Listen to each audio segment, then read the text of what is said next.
হাটে গবাদি পশুর সরবরাহ কেমন দেখছেন, দাম কেমন চাইছেন বিক্রেতারা? আমি এই মুহূর্তে রয়েছি পাবনার একটি বিখ্যাত হাট একদন্তর যে পশুর হাট রয়েছে সেই হাটে রয়েছি।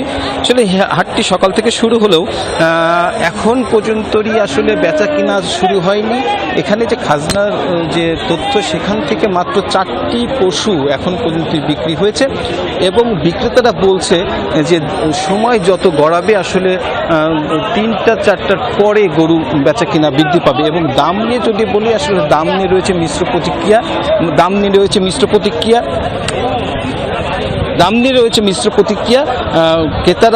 ক্রেতারা বলছে যে আসলে দাম কোনো ক্রেতা বলছে যে দাম হাতের নাগানের মধ্যে রয়েছে, আবার কেউ বলছে যে একটু বেশি রয়েছে। এই নিয়ে আবার বিক্রেতারা বলছে যে তারা দাম কম পাচ্ছে, গতবার যে পশুর দাম ছিল তার তুলনায় দাম কম পাচ্ছে। এই নিয়ে আসলে ক্রেতা বিক্রেতার মধ্যে দাম নিয়ে রয়েছে মিশ্র প্রতিক্রিয়া এবং সময় আসলে যত যাবে তারপরে বোঝা যাবে আসলে হাটের। কলিট, অনেক ধন্যবাদ আপনাকে।